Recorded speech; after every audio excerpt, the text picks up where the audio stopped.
Setelah seluruh yang satu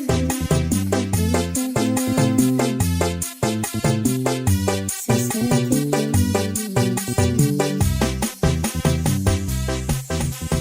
info baru.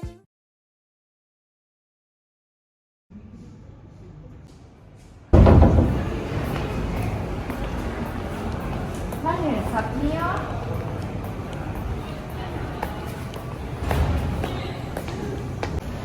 Sam, kau buat apa kat sini, Sam? Sini. Aku duduk je. Padahal, aku nak ajak kau makan tadi. Dari tadi aku cari kau. Aku stres lah tu yang aku duduk kat sini. Oh, assignment kau dah siap? Belum lagi ya. Aku stres lah, banyak sangat assignment. Kau merokok ke? Ya. Oh my god. Kau nak coba? Tak nak lah. Best tu. Dia ada flavor. Tanah. Sejak bila kau pandai merokok ni? Aku baru-baru je. Siapa yang ajar kau merokok? Tak ada orang yang ajar. Aku sendiri. Aku sendiri. Aku nak buang stres tu yang aku merokok. Tapi best juga. Kau tak nak coba ke? Tak nak. Yang ni rasa macam pandan. Macam tu. Kau ni, kau tak boleh merokok tau. Kau tu masih muda. Kata akulah. Aku yang merokok bukan kau. Tapi bukan ni caranya kau nak release tension kau tu. Aku banyak problem, kau tahu tak? Kat rumah lagi, family aku, boyfriend aku lagi. Aku stres. That's why aku merokok. Kau tahu tak, aku tak ada cara lain. Aku tak ada tempat berluah. Kau ni apalah. Mana boleh? Boleh lah. Aku dah rokok, benda dah jadi kan. Sebab apa? Aku stres kalau aku dah beritahu. Aku tertekan dengan hidup. Tak boleh. Bagilah aku. Tak boleh. Sibuklah kau ni. Okey, tak apa. Jangan kawan dengan aku lagi. Bukan kau nak pergi makan tadi? Aku lah.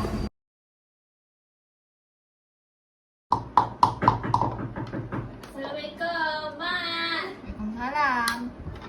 Mak. Mak. Minta duit, Mak. Kau ni tak habis-habis dengan duit. Kau nak buat apa? Bagi je lah. Kau nak buat apa dengan duit tu? Nak beli barang. Malam baru je aku bagi kau. Nak beli barang ni. Yalah. Cepatlah, Mak.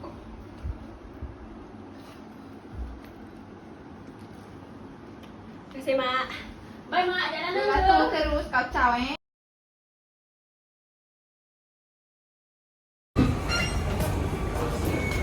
Kalau kau nak makan apa hari ni? Pergi kantin nak? Jelah. Kau apa nasi lemak? Mi Hailam. Okey. Sekejap. Azrin. Aku rasa kau sakit. Kenapa kau sakit ada ke? Kau kenapa? Aku rasa macam sakit ada. Sakit tu. Kau nak buat aku bawa pergi klinik nak? Jom. Pergi klinik jom. Boleh. Jom kita pergi sekarang.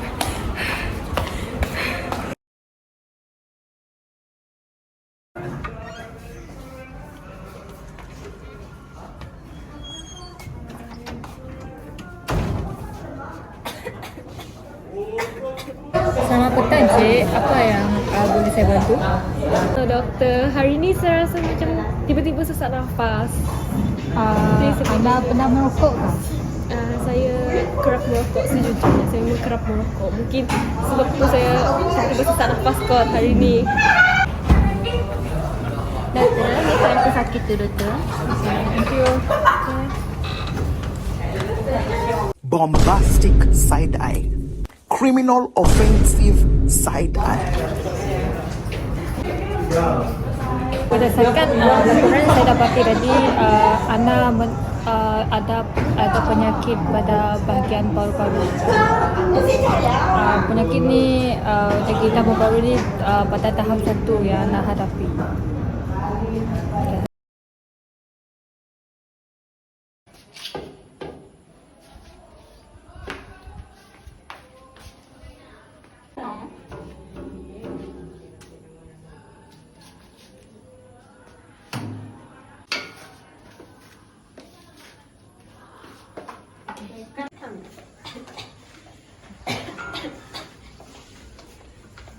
Hello makcik. Kenapa ni nak? Sebenarnya macam ni. Tak apa, kita masuk dulu. Kenapa kau Nina? Kau Nina kenapa nak? Apa jadi ni? Sebenarnya dia macam ni makcik, tapi kita orang jalan. Jalan nak pergi mana, kita orang nak pergi makan tadi. Lepas tu dia tiba-tiba sesak nafas. Jadi saya bawa dia pergi klinik. Dekat klinik, doktor kata dia ada jangkitan dekat paru-paru. Allah. Apa lagu tu? Sedangkan sebelum ni dia tak ada pun penyakit paru-paru ke apa benda. Apa dah jadi? Dia sebenarnya macam ni makcik. Dia ni sebenarnya dah ketagih merokok beberapa bulan yang lepas.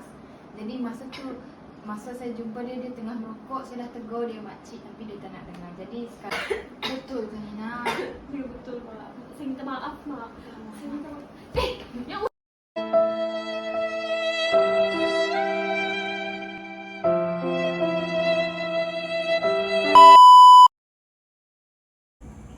merokok amalan yang tidak baik.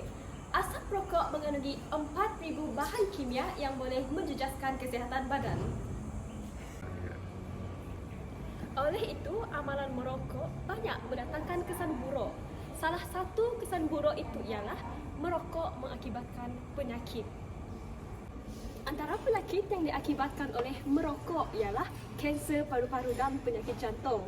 Kedua-dua penyakit ini berpunca daripada bahan kimia seperti tar, amonia dan arsenik yang terkandung dalam asap rokok.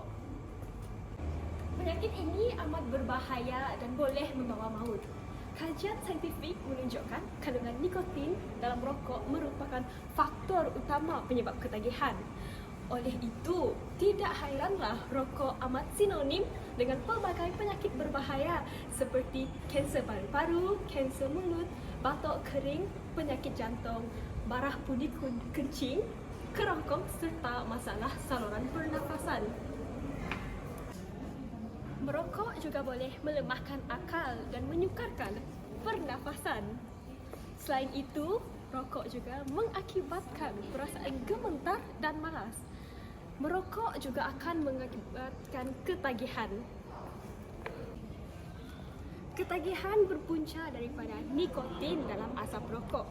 Seseorang yang ketagih rokok akan berasa letih dan murung jika tidak merokok. Tangannya akan menggeletar dan degupan jantung menjadi lebih laju. Dia juga tidak akan dapat menumpukan perhatian terhadap kerja yang dilakukannya. Di samping itu, merokok juga menjejaskan personaliti perokok. Nafasnya, rambutnya, dan pakaiannya berbau asap rokok. Giginya berwarna kuning atau perang kerana dikesani oleh nikotin dalam asap rokok. Bagi wanita yang merokok pula, mereka menganggap bahawa merokok sebagai lambang gaya hidup yang moden. Wanita yang merokok sering merasa mereka mempunyai style tersendiri dengan berbangga dengan gaya hidup mereka. Sesetengah wanita menggunakan rokok sebagai cara untuk menurunkan berat badan. Kesan merokok terhadap wanita lebih serius berbanding lelaki. Wanita yang hamil yang merokok misalnya akan membahayakan janin dalam kandungannya. Rokok boleh memudaratkan dan meracuni janin. Bayi wanita merokok lebih terdedah kepada risiko kematian pada bulan awal kelahirannya. Maka lebih teruk lagi kebanyakan wanita perokok melahirkan bayi yang telah mati sejak dalam kandungan lagi. Kesimpulannya, sudah terang lagi bersuluh bahawa amalan merokok ini tidak mendatangkan sebarang kebaikan dan sebaliknya hanya mendatangkan keburukan bukan sahaja pada diri, malah pada masyarakat di sekeliling. Oleh itu, semua pihak hendaklah menghakis tabiat merokok agar kesihatan diri lebih terpelihara. Ibu bapa memainkan peranan yang penting dalam mencegah anak-anak daripada terlibat dengan tabiat merokok. Antaranya ialah dengan memberi didikan dan contoh tauladan yang baik kepada anak-anak sejak kecil. Didik anak-anak supaya tidak terjerumus dalam kalangan perokok dengan menerangkan kepada mereka tentang bahaya kesan daripada merokok. Seterusnya, menjadi contoh tauladan yang baik dengan tidak merokok di hadapan anak-anak. Hal ini demikian kerana mereka cenderung untuk meniru tingkah laku orang tua mereka. Selain itu, ibu bapa juga harus memainkan peranan untuk memantau dengan siapa anak-anak mereka terpengaruh oleh rakan sebaya dan keinginan untuk mencuba sesuatu yang baru. Oleh itu, dengan siapa mereka bergaul adalah penting untuk diperhatikan bagi mencegah daripada terjerumus dengan penggunaan rokok. Pihak sekolah juga memainkan peranan penting dalam pencegahan penggunaan tembakau dan juga rokok di kalangan pelajar di sekolah. Antara peranan pihak sekolah adalah dengan memberikan pendidikan tentang bahaya rokok sama ada melalui program ceramah, bahaya kesan daripada merokok atau kempen katakan tidak kepada rokok. Selain itu, pihak sekolah juga perlu menetapkan peraturan yang tegas untuk memberi hukuman kepada pelajar yang didapati merokok di kawasan sekolah maupun asrama. Melalui peraturan ini, kes merokok di sekolah dapat dibendung sekaligus memelihara kesihatan mereka. Masyarakat juga memainkan peranan penting untuk meningkatkan kesedaran tentang bahaya merokok melalui kempen kesedaran sama ada melalui media sosial atau saluran yang lain. Masyarakat juga perlu mengambil iktibar dari kesan bahaya yang telah dialami oleh perokok tegar yang lain. Oleh itu, jelaslah bahawa semua pihak memainkan peranan penting untuk membendung tabiat merokok dalam diri sendiri dan juga orang sekeliling daripada terus berleluasa. Marilah sama-sama kita katakan tidak kepada rokok. Nikotin adalah bahan ketagih utama dalam produk tembakau dan membanjiri rangkaian kendaran otak dengan dopamin. Ini mewujudkan perasaan yang menenangkan dan telah menjadi habit kebiasaan terhadap penghisap. Semakin muda seseorang ketika mereka mula merokok, semakin besar kemungkinan mereka menjadi ketagih nikotin. Orang mungkin mula merokok kerana pelbagai sebab seperti untuk menghindarkan tekanan, untuk mendapatkan keserokan atau menghindari situasi sosial. Setelah seseorang menjadi ketagih nikotin, mereka mungkin mengalami perubahan mental dan fizikal yang tidak menyenangkan ketika mereka cuba berhenti. Ini merupakan gejala penarikan nikotin. Ketagihan nikotin boleh menyebabkan pelbagai masalah kesihatan seperti kanser paru-paru, masalah jantung dan sistem peredaran darah dan masalah sistem pencernaan. Kami memahami bahawa berhenti merokok adalah salah satu cabaran terbesar yang akan anda hadapi. Petua ini akan memberi anda banyak motivasi. Lebih-lebih lagi, petua-petua ini akan memberi anda cara untuk mengubah tingkah laku anda supaya anda boleh berhenti merokok dengan baik. Tips yang pertama, pilih tarikh untuk berhenti merokok. Pilih tarikh untuk berhenti merokok dan berpegang teguh dengannya. Ini cara terbaik untuk mempersiapkan diri untuk berhenti merokok. Petua yang kedua, catatkan. Buat senarai sebab-sebab yang anda mahu berhenti merokok dan letakkan di tempat yang anda akan lihat. Rekod ini dapat membantu anda melalui masa-masa yang sukar apabila ketetapan anda menjadi lemah. Yang ketiga, berhenti bersama kawan-kawan. Kajian Amerika Syarikat pada tahun 2008 mendapati bahawa perokok yang rakannya berhenti merokok sebanyak 36% lebih cenderung untuk berhenti merokok, sementara perokok yang rakan sejawatnya berhenti merokok mempunyai purata 34% tidak cenderung untuk dirinya merokok. Jika anda ingin berjaya dalam misi anda untuk berhenti merokok sepenuhnya, membawa kawan yang ingin berhenti merokok juga adalah salah satu cara untuk berhenti merokok. Dengan cara itu, anda boleh memberi motivasi sesama satu sama lain dan berasa seorangan. Dengan cara ini, anda boleh memberi motivasi sesama lain tanpa berasa berseorangan. Petua yang keempat, gunakan wang anda untuk simpan pada rokok untuk memberi ganjaran kepada diri anda. Seandainya seorang perokok berbelanja sebanyak RM17 sehari, harga sebungkus rokok, jumlah perbelanjaannya mencecah RM510 satu bulan. Pastikan anda mengendalikan wang anda dengan baik.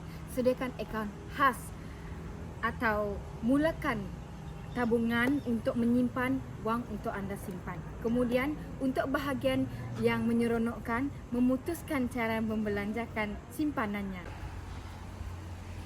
Yang kelima, kelilingi diri anda dengan sokongan. Orang memahami bahawa berhenti adalah satu cabaran yang nyata dan memerlukan banyak kemahuan. Jadi, kelilingi diri anda dengan kata-kata positif mereka. Yang keenam, kenal pasti apa yang membuat anda ketagih merokok. Menguatkan keinginan anda dengan mengehatkan atau mengelakkan cetusan yang sering dikaitkan dengan merokok seperti minum, alkohol, kopi atau teh.